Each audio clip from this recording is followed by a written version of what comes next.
आज आपके बीच आकर मुझे एक अलग तरह की खुशी की अनुभूति हो रही है। और खुशी की अनुभूति इसलिए हो रही है कि 8.5 साल से भी अधिक मुझे एमएलए बने हुए हो गए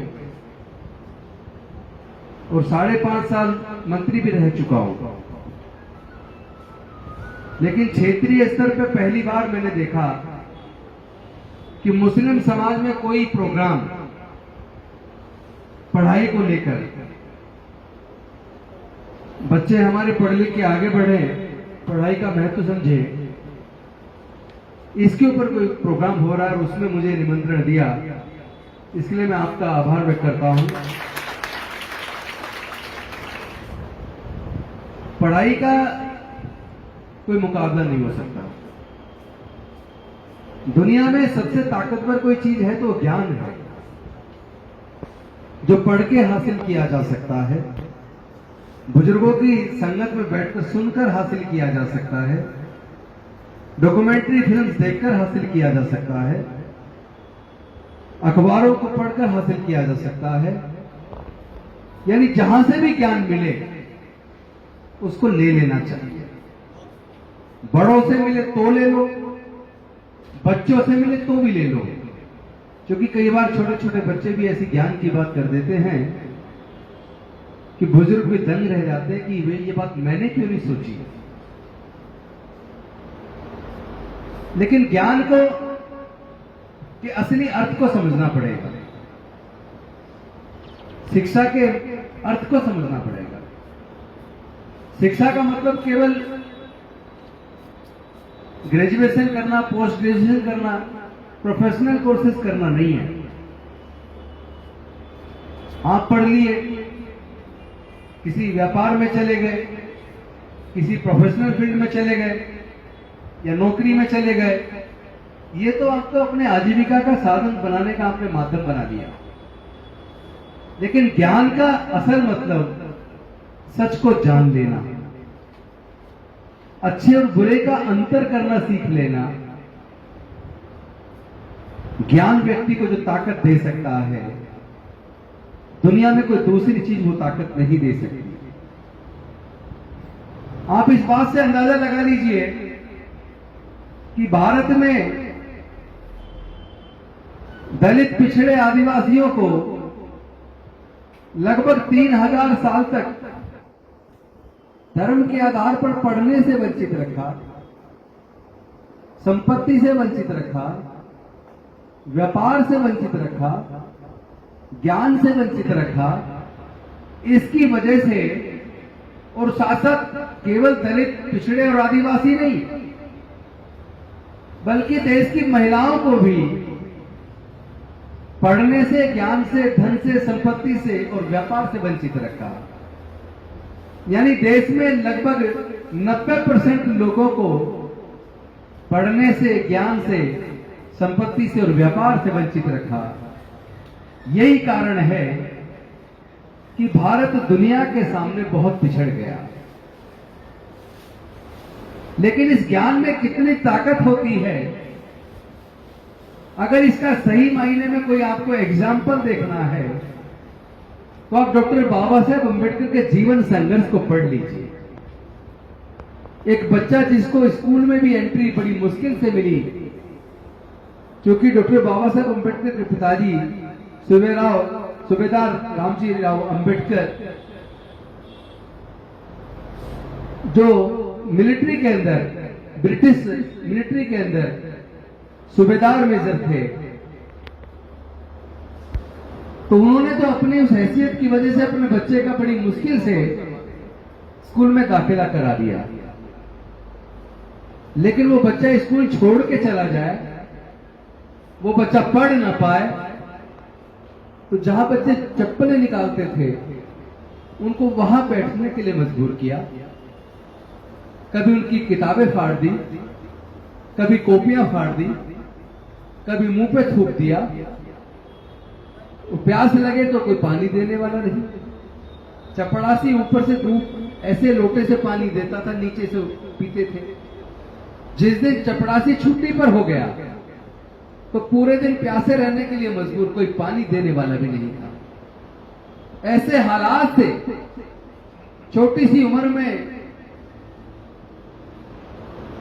अंबेडकर जी ने पढ़ाई के महत्व को, ज्ञान के महत्व को समझ लिया और उनको छोटी सी उम्र में यह बात समझ में आ गई कि अगर मैं ज्ञान को हासिल कर लूंगा, अगर मैं ज्ञान को हथियार के तौर पर अपनी ताकत बना लूंगा, तो मैं केवल अपना ही नहीं, देश के जो 90% लोग जिनको पढ़ने का, ज्ञान का, संपत्ति का, व्यापार का अधिकार न था, यहां तक कि मानवता का दर्जा न था, मैं उनके भी जीवन से अंधकार को दूर करके उनको भी ज्ञान के रास्ते पर लाकर उनको भी आजादी दिला दूंगा। और उन्होंने जम के पढ़ाई की, इतनी पढ़ाई की कि भारत में आज भी पढ़ाई के मामले में उनके कोई मुकाबले पे नहीं है। आज भी अगर आप जो बच्चियां बैठी हैं, हमारे और साथी बैठे, हमसे उम्र में बड़े भी बैठे हैं, अगर आज आपको कहा जाए कि आप अपने बच्चे को कोलंबिया यूनिवर्सिटी में पढ़ा दीजिए, नानी याद आ जाएगी। पहले तो आपको पता ही नहीं होगा कि वहां पढ़ने का तरीका क्या है, अप्लाई कैसे किया जाता है, वो भी कर दिया तो फिर वहां सिलेक्शन का प्रोसेस क्या है, वो भी कर दिया तो फिर पैसे का इंतजाम कहां से होगा, वो भी हो गया तो वहां जाके वहां कैसे अपने आप को वो बच्चा एडजस्ट करेगा, कहां पे रहेगा।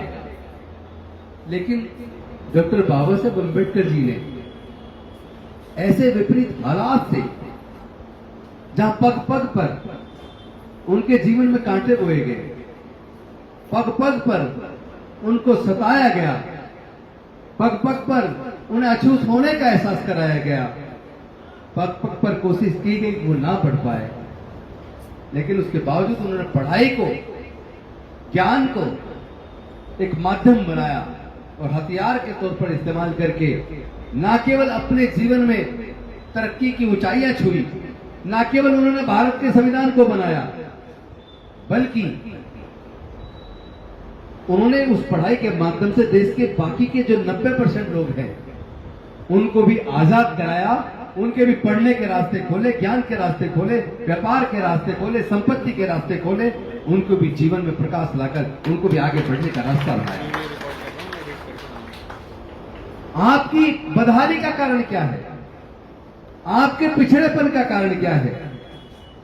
अगर इसको ढंग से समझना है तो आप मुस्तफाबाद चले जाइए, आप नूर इलाही चले जाइए, आप मेरी विधानसभा में नंदनगरी ई ब्लॉक में चले जाइए, सुंदरनगरी में चले जाइए, नई सीमापुरी में चले जाइए, सीमापुरी में चले जाइए, जाफराबाद चले जाइए, सीलमपुर चले जाइए, आपको पता चलेगा वहां बच्चों को पढ़ाई का कोई लेना देना नहीं है। आज भी आजादी के 75 साल बाद भी उन बच्चों को पढ़ाई के महत्व का ज्यादा एहसास नहीं है। अभी भी हो सकता है 5-7-10% तक बच्चों को पढ़ाई का वैल्यू पता हो, उसका एहसास हो। दुनिया कितनी आगे निकल गई, लेकिन हमारे वो लोग जो छोटे छोटे मजदूरी करके अपने घर को चला रहे हैं, उनकी गरीबी, जो बच्चे यहां बैठे, मैं आपके लिए भी कह रहा हूं, आप में भी मुझे लगता है गरीब परिवारों के बच्चे होंगे, छोटे छोटे घरों में रहने वाले बच्चे होंगे। आप इस पढ़ाई को हथियार बनाकर अपने मां बाप की गरीबी दूर कर सकते हो। आप भी पढ़ाई को माध्यम बनाकर अपने जीवन में तरक्की की ऊंचाइयां छू सकते हो। क्योंकि जब डॉक्टर बाबा साहब अम्बेडकर को पढ़ने का मौका मिला तो एक समय ऐसी स्थिति पैदा कर दी कि भारत में संविधान लिखने की जिम्मेदारी कोई और लेने को तैयार नहीं था, लेकिन डॉक्टर बाबा साहब अम्बेडकर अपनी काबिलियत से दुनिया का सर्वश्रेष्ठ संविधान भारत को बना कर दिया। तो अगर हमारे दूसरा जैसा एक आरोप लगता है कि मुस्लिम की संख्या ज्यादा बढ़ रही है, खासतौर पर जो हिंदू राष्ट्र की बात करने वाले लोग हैं, आप अक्सर देखना आरएसएस, बजरंग दल, विश्व हिंदू परिषद, बीजेपी के लोग अक्सर ये कहते हैं कि जनसंख्या बढ़ रही है, ये मुस्लिम राष्ट्र बन जाएगा, हिंदू धर्म खतरे में है। बेसिकली धर्म कोई खतरे में नहीं है, यहां भारत में मानवता खतरे में है, इंसानियत खतरे में है। आप पढ़ाई करते हो, पढ़ा दो तो आप उन्हें पढ़ाना नहीं चाहते। मुस्लिम के अंदर भी जो पढ़े लिखे लोग हैं, मेरे बहुत सारे दोस्त हैं, क्योंकि मैं वकालत के पेशे में रहा हूं, जो मेरे साथी वकालत में आए, जज बने, जो हाईली एजुकेटेड हैं, उनके भी 1 या 2 बच्चे हैं। इसका मतलब जनसंख्या का संबंध किसी धर्म से और जाति से नहीं है। आप भारत में सब लोगों को पढ़ा दो, जो पढ़ जाएगा वो पढ़ाई के महत्व को समझेगा,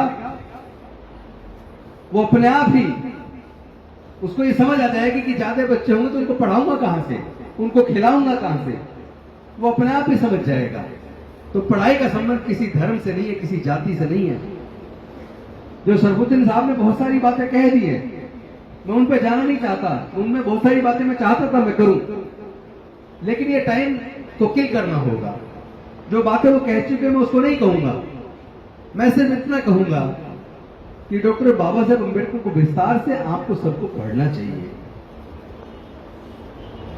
उनका जो रिसर्च पेपर था, जब उन्होंने इकोनॉमिक्स में जो पीएचडी की, उनको जो थीसिस का जो सब्जेक्ट था, the problem of rupee it's in India, its origin and solution, यानी भारत में रुपए की समस्या, उसका उत्गम और समाधान। आज जो भारत का रिजर्व बैंक है, आपको जान के ताजुब होगा, बाबा साहेब उस थीसिस के आधार पर भारत का रिजर्व बैंक बना। 1942 में जब वो लेबर मिनिस्टर बने ब्रिटिश वायसराय की काउंसिल में, तो महिलाओं को जो पुरुषों की तुलना में कम पैसे मिलते थे। महिलाओं को बच्चे प्रसव होता था, बच्चे को जन्म देने के लिए छुट्टी करनी पड़ती थी, छुट्टी के पैसे नहीं मिलते थे और कई दफा नौकरी चली जाती थी। मजदूरों को 14-14 घंटे काम करने पड़ते थे, कोई सोशल सिक्योरिटी नहीं थी, उनको समय पे मजदूरी नहीं मिलती थी। उस वक्त उन्होंने मैटरनिटी लीव बेनिफिट एक्ट बनाया, ताकि महिलाओं को प्रसव के दौरान छुट्टी करने पे उनको तनख्वाह भी मिले और उनकी नौकरी ना जाए। उन्होंने मिनिमम वेजेस एक्ट बनाया कि मजदूरों को 8 घंटे से ज्यादा काम ना लिया जाए। पहले 14-14, 15-15 घंटे काम लेते थे, और 8 घंटे से ज्यादा अगर काम ले तो उनको ओवर टाइम मिले। पेमेंट ऑफ वेजेस एक्ट बनाया ताकि समय से उनको मजदूरी मिले। तमाम सोशल सिक्योरिटी के इंतजाम किए, एग्रीकल्चरल रिफॉर्म्स पे काम किया, सिंचाई के सुधार पे काम किया, दामोदर वैली, हीराकुंड बांध, वो बांध बने उनके रिसर्च पे, उनके विवेक पर। प्लानिंग कमीशन बना। तो एक व्यक्ति जिसको वो कहते हैं दलितों के एक नेता थे, मैं पूछना चाहता हूं, भारत में जो महिलाओं को कोई अधिकार न था, वो अधिकार डॉक्टर बाबा साहेब अम्बेडकर ने दिया, तो महिलाओं के भी नेता हो गए।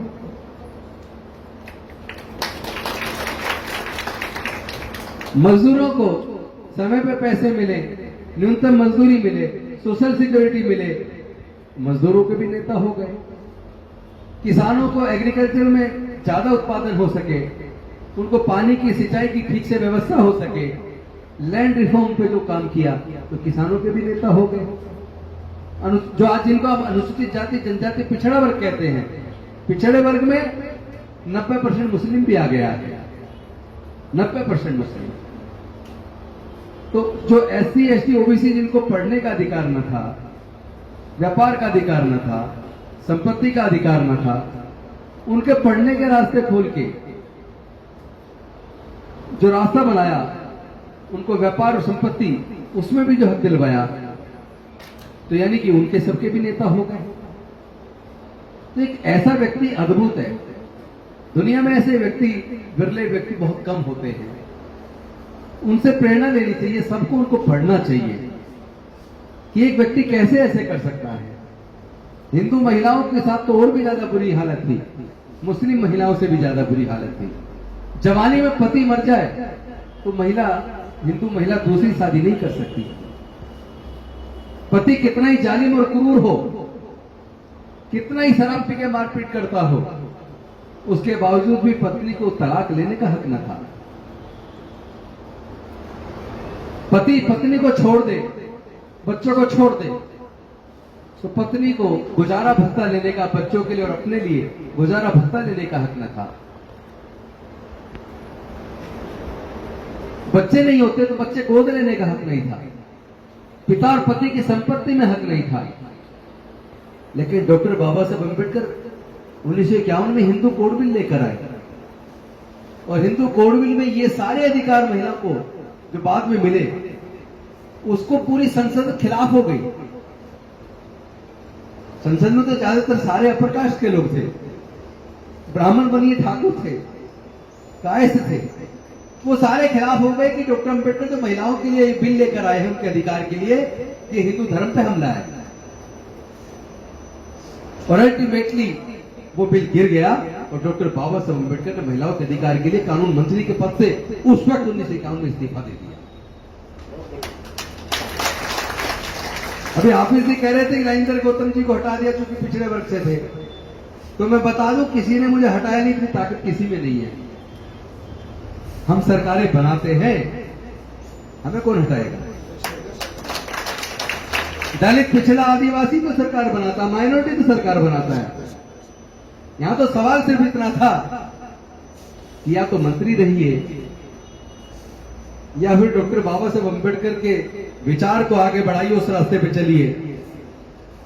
मुझे लगा कि मुझे महिलाओं के हक अधिकार के लिए डॉक्टर बाबा साहब अम्बेडकर ने 1951 में कैबिनेट मंत्री के पद से, कानून मंत्री के पद से इस्तीफा दिया था।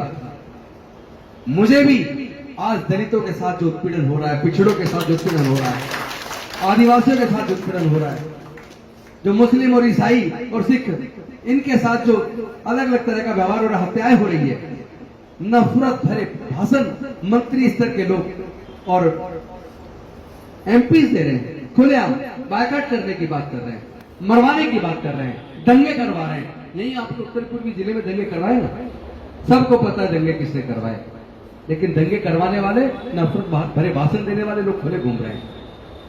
तब से दिल में यहां चोट लगी हुई है कि मंत्री पद संभालूं यही लोगों की लड़ाई लड़ूं। मैंने चुना ये रास्ता, ये मेरा अपना चुना रास्ता है, किसी और ने मुझे मजबूर नहीं किया रास्ता चुनने के लिए। ये रास्ता मैंने चुना है। इस देश में दलितों को, पिछड़ों को, आदिवासियों को, माइनॉरिटीज को, उनको उनका हक मिलेगा या नहीं मिलेगा, उनकी लड़ाई कोई लड़ेगा या नहीं लड़ेगा। मैंने संकल्प किया है, मरना स्वीकार है, लेकिन गुलाम बन के जीने की अब कोई इच्छा नहीं है। हम लड़ेंगे लड़ाई। और आप ये क्या सोचते हो कि मुस्लिम में लीडर, मुस्लिम को मुस्लिम लीडर मिले, दलित को दलित लीडर मिले? अरे हम सब पहले इंसान बने और मिलकर एकजुट होकर एक ताकत बनाकर दलितों की, पिछड़ों की, आदिवासियों की, माइनॉरिटीज की, सबकी लड़ाई हम लोग लड़ेंगे। क्यों सरफुद्दीन साहब? लड़ेंगे ना, हम लड़ेंगे भी और जीतेंगे भी। दुनिया की कोई ताकत नहीं है जो हमें हरा दे। वो एक व्यक्ति को मार सकती है, राजेंद्र गौतम को मार सकती है, वो डॉक्टर बाबा साहब अम्बेडकर की मूर्तियां तोड़ सकते हैं, लेकिन डॉक्टर बाबा साहब अम्बेडकर की विचारधारा को नहीं मार सकते। अरे एक को मारोगे तो हजारों पैदा होंगे। आप अपना काम जारी रखिए। आप कहीं दलित को मारते हैं, कहीं उस पर पेशाब करते हैं, घड़ा छूने पर हत्या कर देते हैं, मूछ रखने पर हत्या कर देते हैं, घोड़ा खरीदने पर हत्या कर देते हैं, चश्मा पहनने पर हत्या कर देते हैं, अच्छे कपड़े पहनने पर हत्या कर देते हैं, घोड़ी पे बारात निकालने पर हमला कर देते हैं, बहन की इज्जत लूटने पर, विरोध करने पर हत्या कर देते हैं। अभी हुआ ना, अभी की घटना ज्यादा पुरानी नहीं है। वो वीडियो आपने देखी होगी मध्य प्रदेश की, एक बेटी के साथ छेड़छाड़ की, भाई ने मुकदमा दर्ज करा दिया, उन्होंने उस पर दबाव बनाया कि केस वापस ले ले, उसने वापस नहीं लिया, उसकी हत्या कर दी, उसकी मां को नंगा करके घुमाया। बताइए ऐसे में हम क्या खुश होना चाहिए? हम मंत्री बन गए, एमपी बन गए, एमएलए बन गए, आईएएस बन गए, डॉक्टर बन गए, जज बन गए, कलेक्टर बन गए, साइंटिस्ट बन गए, प्रोफेसर बन गए, खुश हो जाए, संतुष्ट हो जाए? अरे हम जो भी कुछ बने हैं सब कुछ डॉक्टर बाबा साहब अम्बेडकर का दिया हुआ है। अब कर्ज चुकाने का समय आ गया है, हम इस कर्ज को चुकाएंगे। मैं आपको धन्यवाद करता हूं। ये वाला काम बढ़ाइए, छोटे स्तर पर नहीं बड़े स्तर पर कीजिए, और अकेले मत कीजिए, हम और आप सब मिलकर करेंगे। बच्चों को पढ़ाई के रास्ते पर लाइए। मुझे बड़ा दुख होता है जब अखबार के अंदर पढ़ता हूं एक बच्चे ने 5 रुपए के ऊपर चाकू मार के हत्या कर दी। जितनी न्यूज आती है जब उसमें देखते हैं 80% न्यूज के अंदर मुस्लिम युवक शामिल हैं, या मरने में या मारने में, आपस में मार रहे दूसरे को। अरे इनको पढ़ा दो, इनको बुद्धि दो, ज्ञान दो, वो पढ़ जाएंगे तो अपराध के रास्ते पे नहीं जाएंगे। जब बच्चा पढ़ता नहीं है, बेरोजगार रहता है, वो मोबाइल स्नैचिंग करेगा, चेन स्नैचिंग करेगा, और जब वो देखता है कि मैं गलत रास्ते पे हूं, नशे का आदी हो जाता है, नशे का आदी हो जाता है, और नशे की पूर्ति के लिए चोरी करता है, अपराधी बन जाता है। उस बच्चे को पता ही नहीं कब मैं अपराधी बन गया। कौन सा माँ बाप है जो अपने बच्चों को अपराधी बना चाहता है? अपराध किसी जाति धर्म से जुड़ा नहीं है, केवल मुस्लिम या कोई सिख या कोई दलित या आदिवासी। अपराध का संबंध किसी जाति और धर्म से नहीं है, समझ लेना। अपराध का संबंध अज्ञानता से है, अशिक्षा से है, बेरोजगारी से है, गरीबी से है, और गरीबी दूर करने का रास्ता शिक्षा है। हो सकता है आपके माँ बाप पे इतना पैसा ना हो, लेकिन अगर आपने उसको शिक्षा दिलवा दी, पढ़ के वो अपनी खुद की भी गरीबी दूर कर सकता है, अपने परिवार की भी गरीबी दूर कर सकता है, अपने और किसी भाई की भी गरीबी दूर कर सकता है, अपने किसी भाई को अपराध के रास्ते पर जाने से रोक सकता है। जेल में जितने बच्चे पढ़े, या दलित पढ़े, या आदिवासी पढ़े, या माइनॉरिटी के पढ़े, दूसरे लोग जेल में नहीं है। आंकड़े देख लीजिए, दंगों में भी या तो मारे जाते हैं या मारने में जेल जाते हैं। बर्बादी किसकी हो रही है? हमारी हो रही है। इस बर्बादी से कौन निकालेगा? आपको लगता है कोई मुख्यमंत्री प्रधानमंत्री निकालेगा, कोई देश का मंत्री निकालेगा? अरे वो तो चाहता ही नहीं आप पढ़े, वो चाहता ही नहीं आपके बच्चे पढ़े, क्योंकि उसे लगता है ये मेरा वोट बैंक है। अगर ये पढ़ गया, अच्छे और बुरे में अंतर करना सीख जाएगा, फिर इसको ये समझ आ जाएगा कि पहले प्राइवेट स्कूल नहीं थे, सब जगह सरकारी स्कूल थे, ये प्राइवेट स्कूल क्यों खुल गए? क्वालिटी एजुकेशन तो सरकारी स्कूल में थी ना। अरे जो टीचर एग्जाम पास नहीं कर पाता वो प्राइवेट में पढ़ाता है, जो टीचर काबिल है एग्जाम पास करके आता वो सरकारी में पढ़ाता है। फिर सरकारी स्कूलों की दुर्दशा क्यों? फिर क्यों सब अप्रोच लगा रहे प्राइवेट स्कूल में अपने बच्चे का एडमिशन कराने का? जब हम छोटे थे, हम पढ़ते थे, तब प्राइवेट स्कूल नहीं होते थे सरबुद्दीन साहब, सरकारी स्कूल होते थे, बहुत बढ़िया क्वालिटी थी पढ़ाई की। फिर प्राइवेट क्यों खुले? क्योंकि जब से डॉक्टर बाबा साहब अम्बेडकर ने महिलाओं के, दलितों के, पिछड़ों के, आदिवासियों के पढ़ाई के रास्ते खोल दिए, तो ये लोग जो हजारों साल उनके गुलाम रहे, ये पढ़ लिखकर डॉक्टर, इंजीनियर, जज, कलेक्टर, साइंटिस्ट, प्रोफेसर बनने लगे।